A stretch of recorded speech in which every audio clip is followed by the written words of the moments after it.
Why is it that some people go from strength to strength, success to success, and seem to just grow at an exponentially faster rate than others? Well, these people are masters at generating and sustaining what we'll call the winner effect, one of the most powerful personal growth flywheels in existence. Now, quick note before we get into this video, I've put together a massive list of books, resources, articles, podcast episodes that have helped me become a better person, be more productive, and build a better business. This is something that a lot of you have asked for, so I've put it together. All you need to do is enter your email. You'll be on my newsletter as well, which I send out weekly. So click the link in the description below to check that out. The winner effect is a cycle of ever-growing momentum and confidence, where an achievement leads to a bigger achievement and leads to a bigger achievement. You've likely experienced it before. You may even be in one right now while you're watching this. You overcome a challenge, maybe you get a new PR at the gym, or you finally complete a demanding work project, and you get this surge of positive feeling, which creates confidence and energy. And you want to experience more of it, so you immediately search for the next way that you can win or achieve something else. You direct your newfound confidence and energy into the next challenge, overcome it, and further reinforce the cycle of winning, creating a powerful winner effect. The flywheel begins to speed up. This effect, this phenomenon, is incredibly powerful. So how do we cultivate it in our own lives? How do we sustain it and have it compound? How do we speed up that flywheel? And most importantly, once it's working for us, how do we not screw it up? How do we avoid losing it? That's what we're going to talk about in this video, so let's dive in. As Ludwig Sundstrom describes in his book, Breaking Out of Homeostasis, the winner effect is a self-reinforcing feedback loop between testosterone and dopamine that results from winning battles, overcoming challenges, rising in social status, and consistently succeeding to make progress toward your goals. To enter into the winner effect, this loop, you need to obviously start winning. You need to overcome challenges. Now, given the right conditions, entering into the winner effect is actually quite easy, or at least it's simple. If I put you in a remote location without access to junk food or a smartphone, other modern addictive sources, but you had access and the know-how to do things like hunt for your own food, build shelter, and so on, then you would immediately start creating a winner's effect. You might find a fish in the ocean where you are. You might find an animal that you can eat. You'll cut down some wood to build your shelter.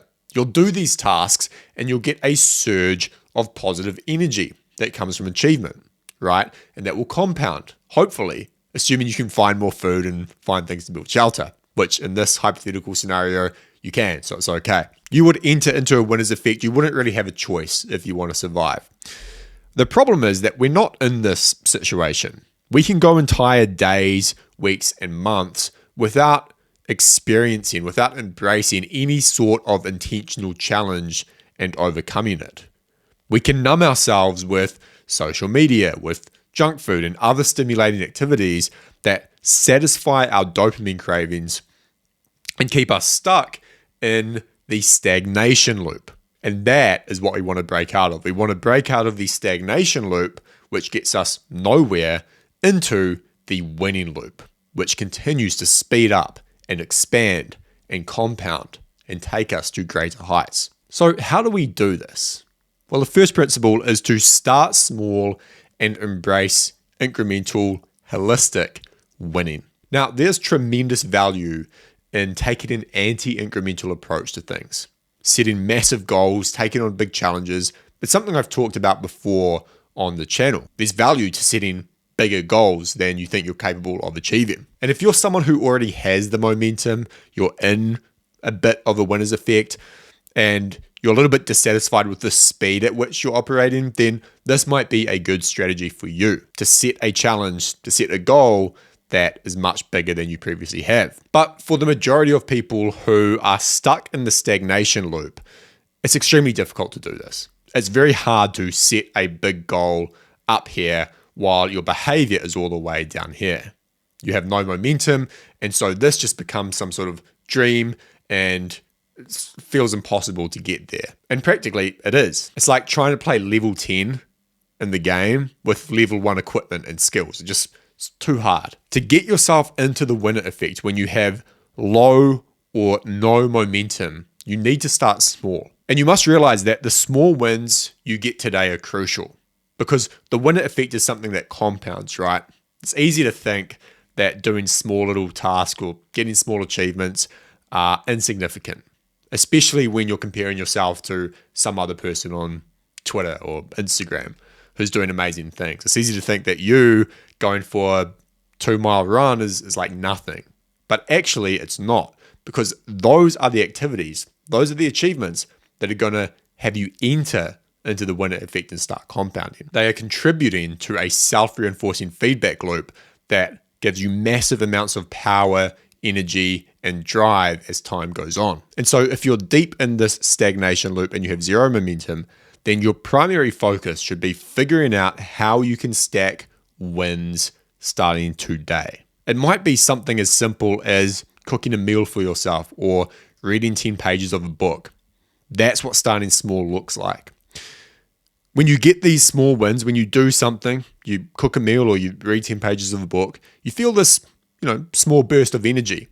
It's important to harness that and then use it to propel you into the next task or the next challenge. So starting small and understanding that however insignificant they may seem, those small achievements and small challenges that you overcome will compound into something much greater with time.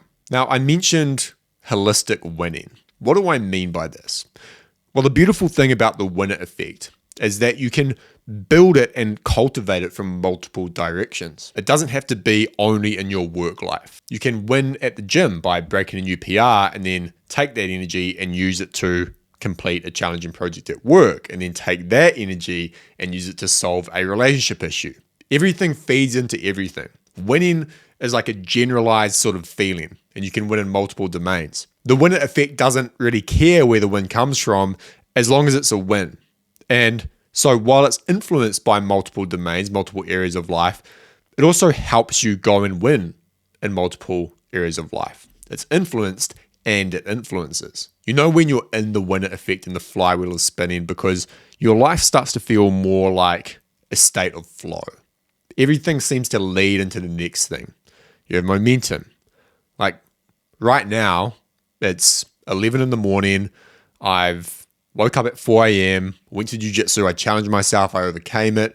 I wrote for 30 minutes before that, this video script. I got back, I did some more writing, I had a call, now I'm recording, and the whole morning's just been like this kind of nice state of flow of just achieving things, of just being in action. That's what it feels like to be inside the winner effect. Each activity flows into the next, and the only way to screw it up is by slowing down too much or stopping and overthinking it all. Once you're in the winner effect, there's a way to speed it up, and that is to continually embrace challenge. You want to be operating at your edge, because if you're operating below your potential and you kind of know it, then it's hard to feel like a winner, right? You kind of know that you're not pushing as hard as you could. You know that you're not leaning into the things that will enable you to do really good work that you're proud of, which is quite often pain and fear and doubt. You need to face those things head on, and when you do and you overcome them, it creates such a powerful winner effect. You must push the boundaries, even if it's just a little bit. For more on this topic, check out my video on how to evolve in 2024. It's like a mindset video. I talk a lot about the leaning into pain, fighting the resistance. It's something that might help you. Now, it's hard to enter into the winner effect doing work that you hate.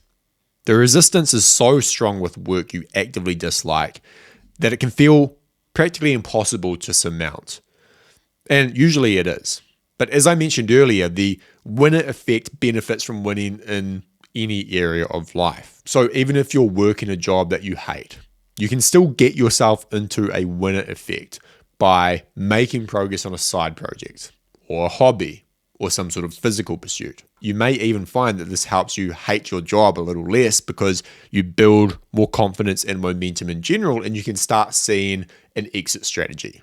right? You can start seeing other alternatives. Your side project starts making some money, and so you can see the pathway where that becomes a full-time thing. So put simply, you should be making progress on something that matters to you. You want work that matters, you want incremental progress and winning. And those combined will create the powerful winner effect that you're after. So the winner effect is great and we want to be in it. How do we avoid killing it? How do we avoid falling out of it? Well, there are three main killers in my mind. The first is falling into the allure of comfort and complacency. Nothing kills momentum faster than reducing yourself to ease and mediocrity. If it's easy, it's mediocre, it's not challenging for you, then it's hard to feel like a winner. You're not operating at your edge. So that's the first thing. Complacency and comfort will take you out of the winner effect extremely quickly. The second killer is self-sabotage. Many people will reach a certain level of success and then they will subconsciously self-sabotage. There are many reasons why this happens and it's beyond the scope of this video, but usually it's to avoid pain. For more on this topic, I recommend Phil Stutt's book called The Tools, and specifically chapter 2 if you're going to read it. He talks about an example of someone who kept self-sabotaging because they'd reached this certain level of success. Finally, bad physiology. The winner effect is a combination of testosterone and dopamine and a bunch of other things. And if you eat junk food, you lie on the couch, you stop exercising, you do things that aren't good for your physiology, then you're not going to feel like a winner. You know, your internal physical state is going to suffer. Testosterone, dopamine, it's all going to be jacked up. It's not going to help you at all, right?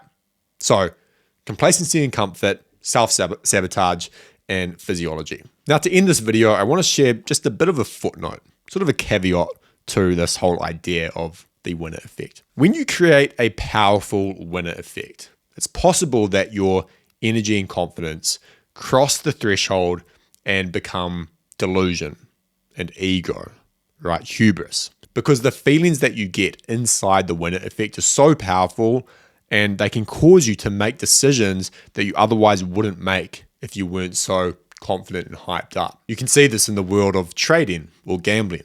Someone has a string of successful trades or bets. They believe they have the golden touch, or they start believing they have the golden touch, and then they lose all sense of rationality. They lose their discipline, and they eventually make a decision that causes them to lose a lot. I don't know how to combat this specifically other than building awareness of it and having people around you that can call you out when you're being irrational or call you out when you're clearly acting a little bit too confident. Though you might not listen if you're in too strong of a winner effect, but it's just something to be aware of. If you have such a powerful effect, at some point it might cross over and cause you to make a bad decision. But until you get to that point, why not try and build the strongest winner effect you can? There's something beautiful about living a life of confidence and momentum and stringing together achievements and having that flywheel spin faster and faster. Hope you enjoyed this video. Would love to hear your thoughts. Leave a comment below. Make sure to like and subscribe, and I'll see you next time.